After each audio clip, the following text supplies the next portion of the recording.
Hello everyone, as promised this is my how-to video. Now I'm still recovering from a cold, so I don't know how much of this you're actually going to be able to understand because I've got a bit of a blocked nose, but onwards! Another thing that you might notice that is slightly different is that I'm in another different place. It's like I'm taking you on an adventure. Usually on a Friday my sister and my mum go out of the house and they go to my sister's swimming lesson, but today they're in.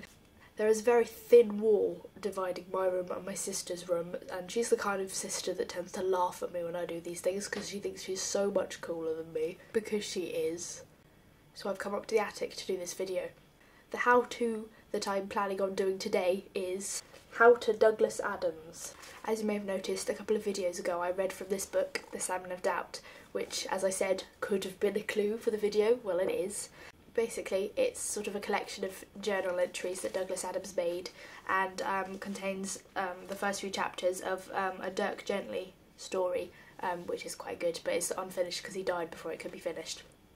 The extract which I'm going to be using for my how-to video is entitled Tea. As you can probably guess, this is a tea related video, as tea is a bit of a thing with me. I do enjoy a bit of tea, so I shall read and voice over the following bits of video. I hope you enjoy it. Tea. 1 or 2 Americans have asked me why the English like tea so much, which never seems to them to be a very good drink. To understand, you have to make it properly. There is a very simple principle to the making of tea, and it's this. To get the proper flavour of tea, the water has to be boiling, not boiled when it hits the tea leaves. If it's merely hot, then the tea will be insipid. That's why we English have these odd rituals, such as warming the teapot first, so as not to cause the boiling water to cool down too fast as it hits the pot. And that's why the American habit of bringing a teacup, a tea bag and a pot of hot water to the table is merely the perfect way of making a thin, pale, watery cup of tea that nobody in their right mind would want to drink. The Americans are all mystified about why the English have made such a big thing out of tea, because the Americans have never had a good cup of tea. That's why they don't understand. In fact, the truth of the matter is that most English people don't know how to make tea anymore either, and most people drink cheap instant coffee instead, which is a pity and gives Americans the impression that the English are just generally clueless about hot stimulants. So the best advice I can give to an American arriving in England is this.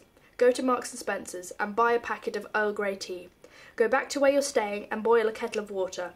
While it is coming to the boil, open the sealed packet and sniff. Careful, you may feel a bit dizzy, but this is in fact perfectly legal.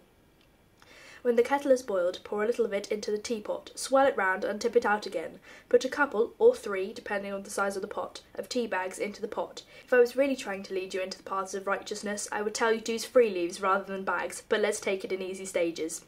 Bring the kettle back up to the boil and then pour the boiling water as quickly as you can into the pot.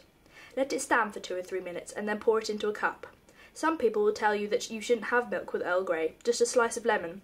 Screw them, I like it with milk. If you think you will like it with milk, then it's probably best to pour some milk into the bottom of the cup before you pour in the tea. Footnote: this is socially incorrect. The socially correct way of pouring tea is to put the milk in after the tea.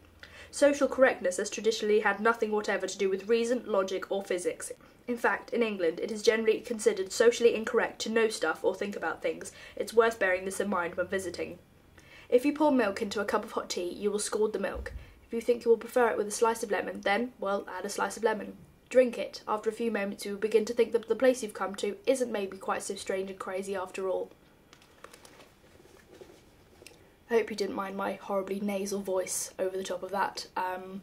I will be back next week, and so will everybody else who's been incredibly busy, and there have been various problems with making videos this week, so we'll see you all next week, and thank you for watching. This has been Friday, over and out.